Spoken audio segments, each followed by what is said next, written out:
The salt spray felt like needles on my skin. Or maybe that was just the frost forming inside my veins as I listened to the words, "You won't be needing it anymore, Mother." That's what he said. My son, Liam. He said it with the casual indifference of someone announcing the weather, his breath pluming in the frigid Maine air.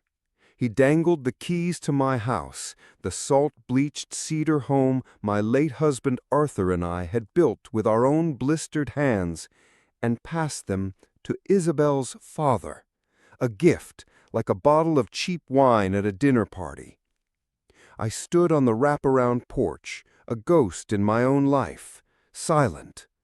My heart wasn't just broken, it was a crater, a void where something warm and vital used to be. Liam stood beside his wife, Isabel, whose lips were curled into a triumphant smirk, her arms crossed over her cashmere sweater as if to physically contain her satisfaction. Her parents, the new proprietors of my existence, were already hauling monogrammed luggage from the trunk of their gleaming black Mercedes, marching toward my home as if they had held the deed for generations.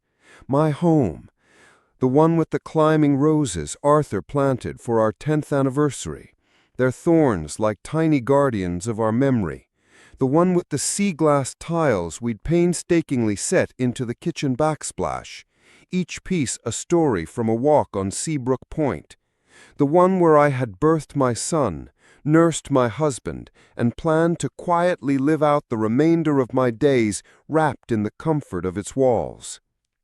I looked at them, my son, the stranger, his wife, the conqueror, her parents, the vultures, and a strange, terrifying calm washed over me.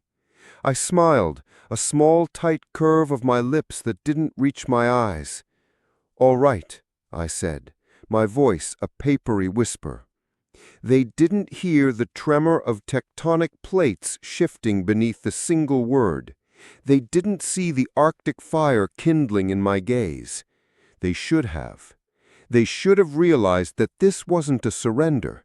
It was a declaration of war. I was walking away, yes, but I was walking toward a reckoning they could never possibly anticipate. I clutched my worn leather handbag, its strap a lifeline, and turned my back on them as their laughter echoed behind me, carried on the sharp, salty wind. Liam didn't even look back. Not once.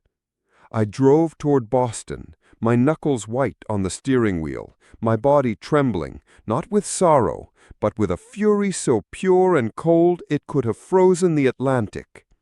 You see, when Arthur passed away 2 years ago, after a battle that stole his strength but never his spirit, he left me everything. The house, the land it stood on, the savings we had meticulously gathered over 40 years.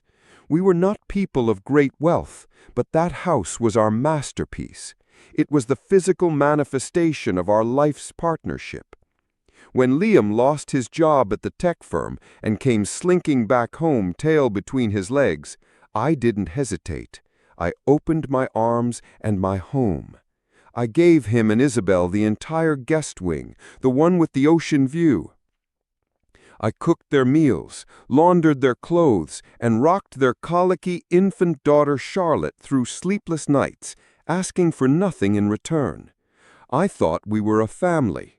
A word that I was beginning to learn had been redefined behind my back. The change began suddenly after Arthur's funeral, a slow, insidious poison. First, it was Isabel suggesting a fresh start for me in a Boston condo. "The city has so much more to offer a woman of your age, Eleanor," she chirped, her voice dripping with false concern. Then it became, "This house is an awfully big burden for one person." That was Liam, parroting her words, his gaze always skittering away from mine.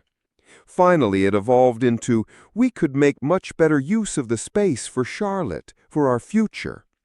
I had laughed then, a genuine disbelieving laugh, because the sheer audacious cruelty of it seemed impossible. I was a fool. A week before the key ceremony on my porch, I had been awake late, unable to settle my grief. I overheard them in the kitchen, their voices hushed but sharp. "She will never agree to it, Liam. She's too attached to this old relic," Isabel hissed. "She will," my son's voice ablaze in the darkness. "I'll make her. We just have to be strategic. Keep telling her she can't manage it alone. Mention how stubborn she's getting. Make her feel like she's in the way, a burden. Eventually, she'll break." That night, I didn't just cry, I shattered.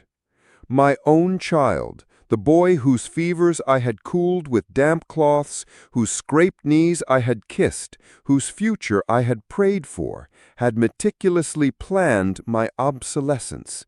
He had turned his mother into an inconvenience to be managed. But I did not fight him, not then, because I held an ace, a secret tucked away like a pressed flower in a beloved book. A secret they, in their arrogant rush, would never have thought to look for. Arthur, my brilliant, forward-thinking Arthur, had known the world better than I did. 6 months before he passed, when the doctor's words grew softer and their faces more grim, he had taken me to our lawyer in the city. Quietly, without fanfare, we restructured the ownership of the Seabrook Point house. It wasn't just in my name. It was in an irrevocable trust, a legal fortress designed to be impenetrable. The trust stipulated that ownership could not be transferred, sold, or gifted without my explicit, notarized, and witnessed consent. "To protect you, Ellie," he had whispered, his hand frail but firm over mine, "from anything and everything." So yes, Liam gave them the keys. Yes, they moved their sterile, modern furniture into my warm, memory-filled rooms. They even posted a nauseatingly cheerful video tour on social media, captioning it, "Our new permanent vacation home, #blessed." But they never checked the county records. They never looked at the deed. They assumed. I let them. I let them repaint my sea-green living room a soulless, trendy gray. I let them rip out the ancient rose bushes, their thorny skeletons protesting against the sky. I let them get comfortable. I let them believe they had won. Then, from the quiet of my tiny rented apartment in Boston, I picked up the phone and called the lawyer.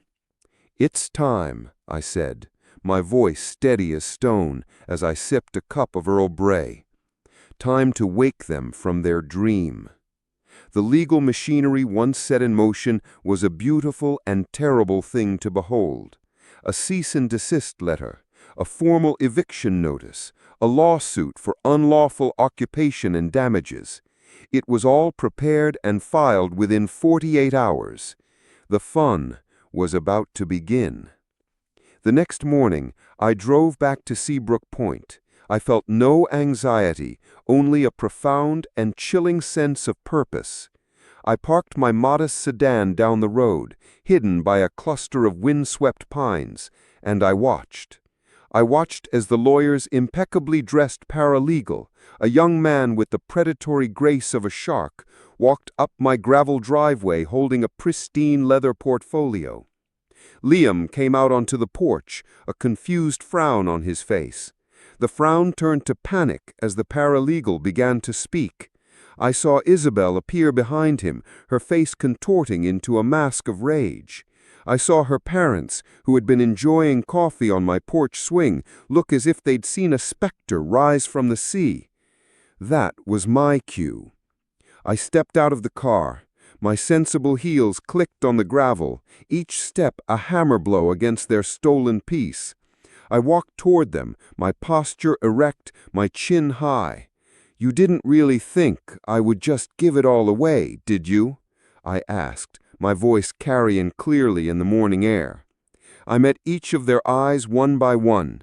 Liam, Isabel, her mother, her father.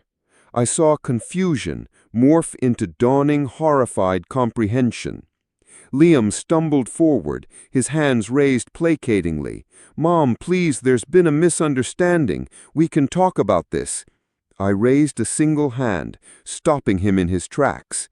"No, I said, the word as final as a gravestone.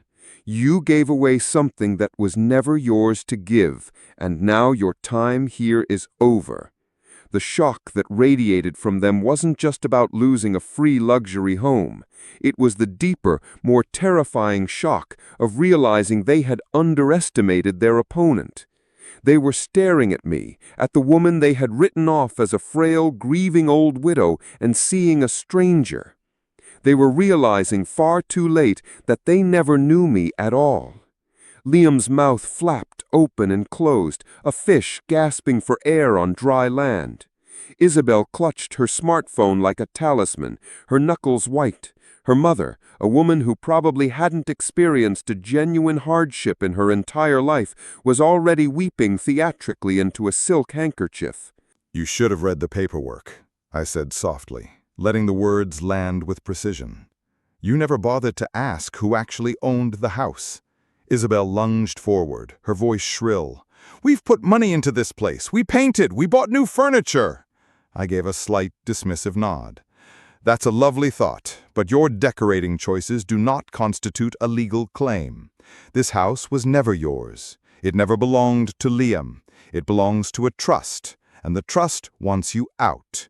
You have 30 days. The paralegal, with perfect timing, stepped forward and handed the portfolio of documents to Liam. I didn't even flinch when Isabel's father let loose a string of curses that would have made a sailor blush. I just stood there, a granite statue of resolve, feeling the same grim strength I'd felt watching them lower Arthur's casket into the cold earth. Some griefs don't break you. They fire you in a kiln, hardening you into something unbreakable. They slammed the heavy oak door in my face. It didn't matter. I had already won the war. For the next 3 days, I didn't go near the house. I took refuge in Boston with my oldest friend, Beatrice.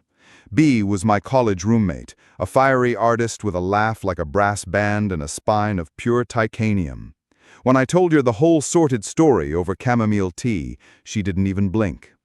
"I told you that girl was a viper," she said, pouring more tea with a satisfying clatter. "And your son, honestly, Eleanor, I'd be tempted to slap some sense into him myself."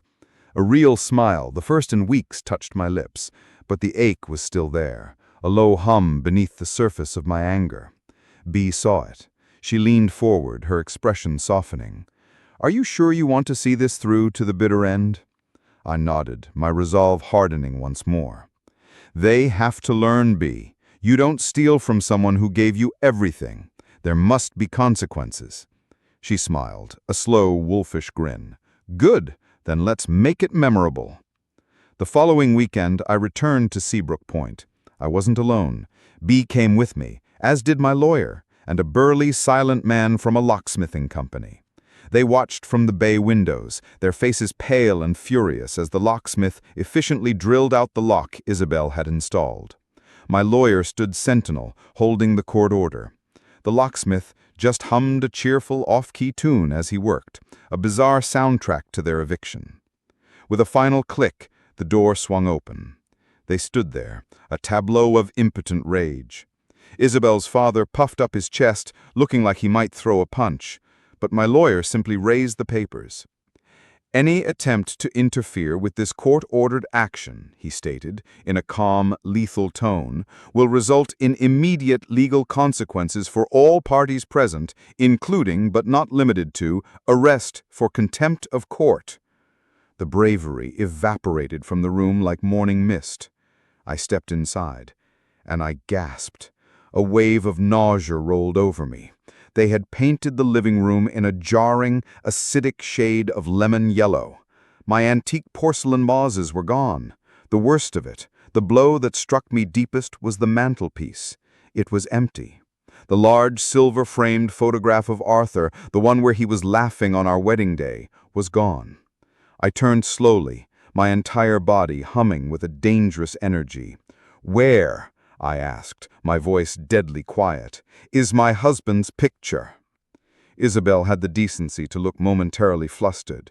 We put it in the basement. Storage. It didn't really go with the new color scheme."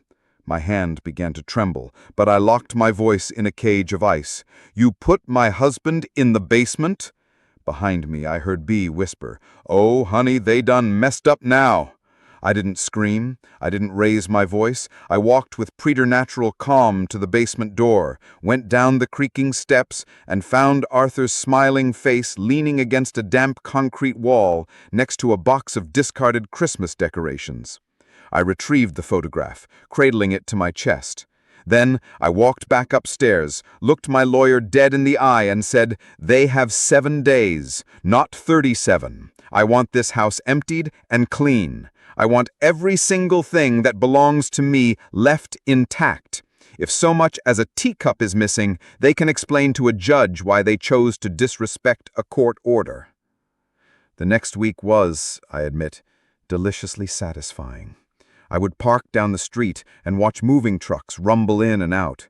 Furniture was hauled away. Her parents scowled at me whenever they caught a glimpse of my car.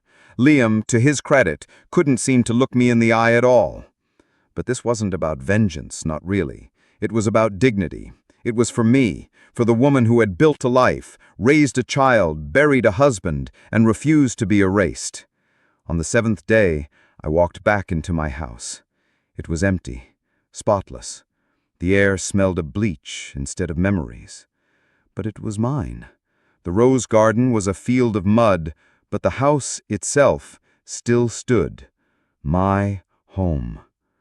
I placed Arthur's photograph back in its rightful place on the mantelpiece and whispered, "We're home." Just then, a tentative knock sounded at the door. It was Liam, alone. He stood awkwardly on the porch, clutching a small, damp cardboard box. "Mom," he said, his eyes fixed on the floorboards, I saved some of the clippings from the rose bushes. I thought maybe you'd want them." My chest constricted. I didn't answer. I just stepped aside, holding the door open. He walked in, but I knew this wasn't just an apology. This was something else. Another chapter was about to begin, whether I was ready for it or not. Liam stepped over the threshold like a trespasser, his shoulders hunched. He held the box as if it contained a live bird, fragile and easily crushed. I didn't speak. I just watched him. Not as a mother watches a son, but as a sailor watches a distant, unpredictable storm. He stood in the foyer near the old grandfather clock, whose steady tick-tock had been the heartbeat of this house for 40 years. Arthur used to wind it every Sunday. Liam's eyes darted around the empty space, as if seeing it for the first time. "I brought these," he repeated, his voice raspy, holding the box out to me. I took it. Inside, nestled in damp soil, were a dozen short, thorny stems. My roses, the ones Arthur had called his sunshine roses because of their vibrant yellow hue. I ran a finger over the edge of a plastic pot. The soil was cold. "They're not blooming," I stated, the words flat. "They will," he replied quickly. They just need time." So do I thought. I turned toward the kitchen. "Do you want tea?" He hesitated for a fraction of a second. "Yeah, sure."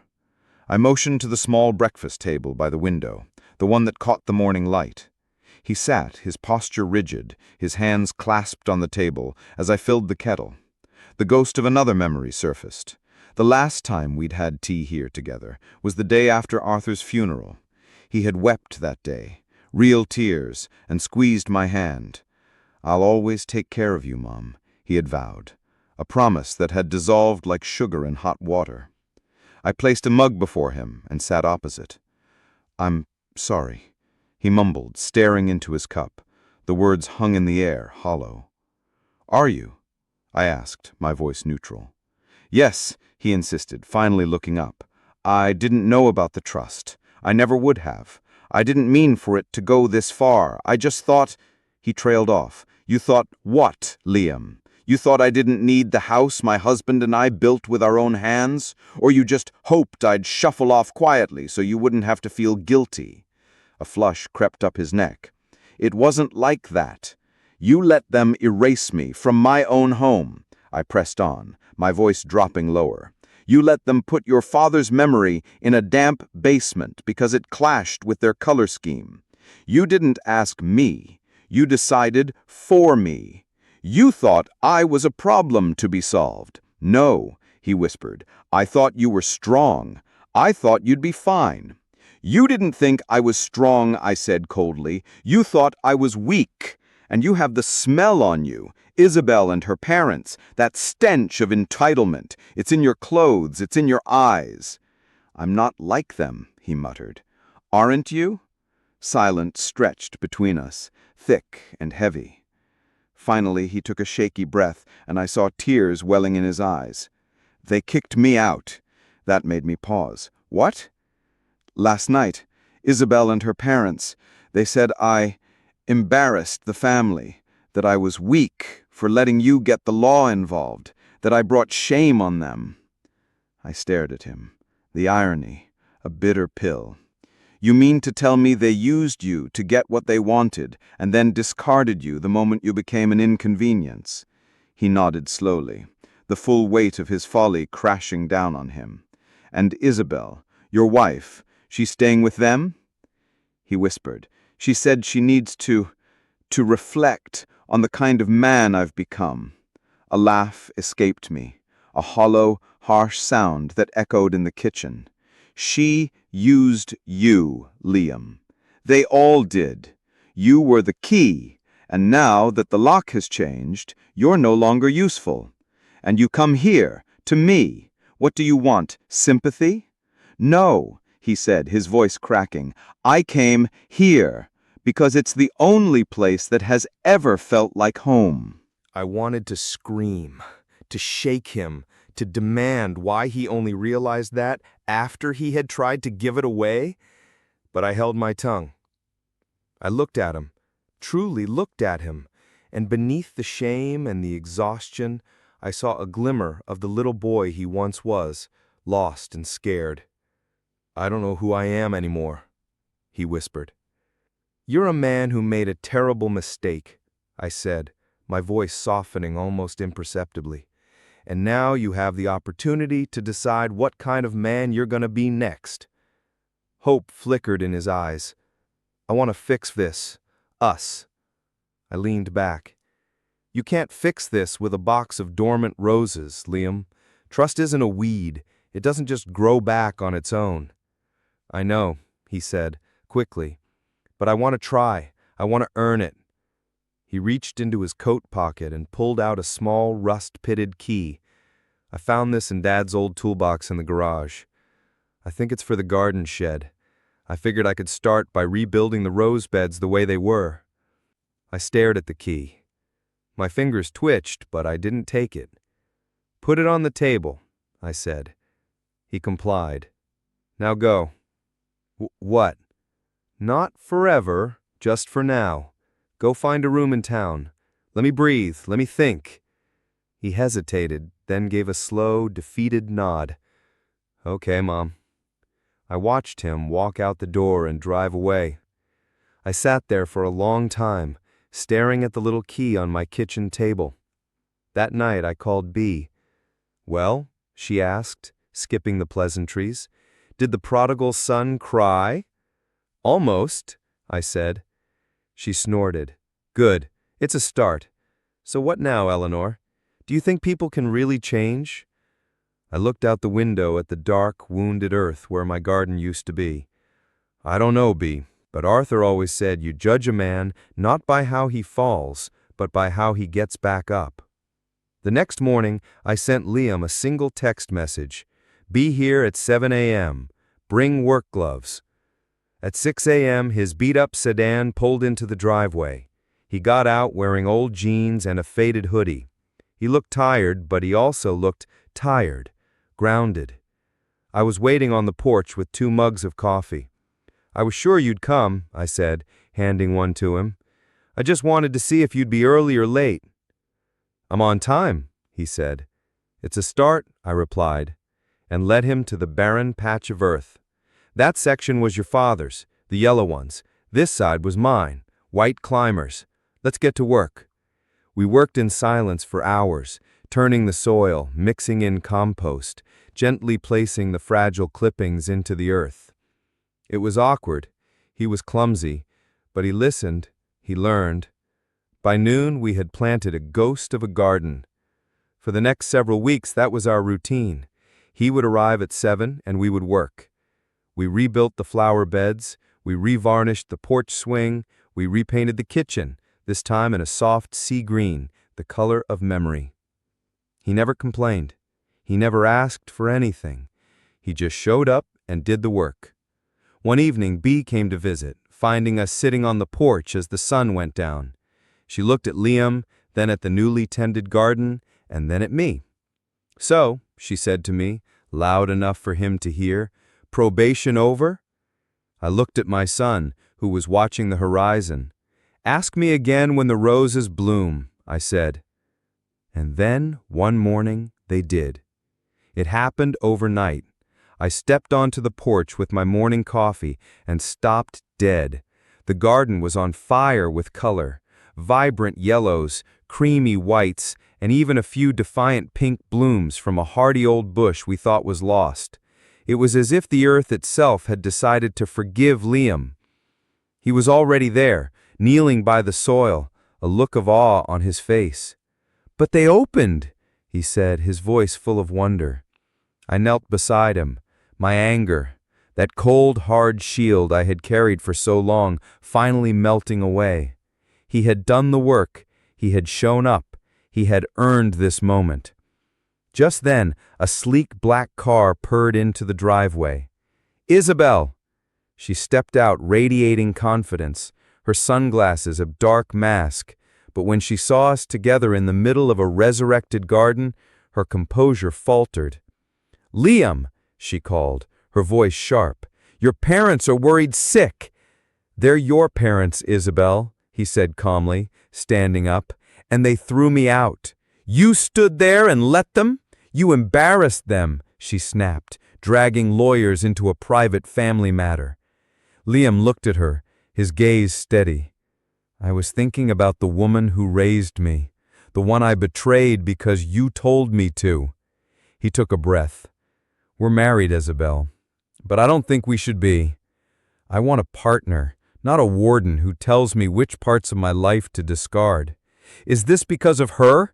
she spat, glaring at me. I smiled faintly. "I didn't poison him, dear," I said, stepping forward. "I just watered him after you left him for dead." Her mouth opened and closed. For the first time, she was speechless. Without another word, she spun around, got back in her car, and sped away, leaving a cloud of dust in her wake. That evening, as the sky turned to bruised shades of orange and purple, Liam handed me a folded piece of paper. I opened it. It was the deed, the original copy he'd retrieved from the county courthouse.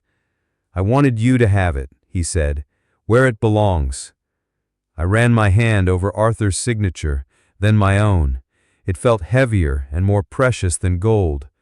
"I trust you, Liam," I whispered.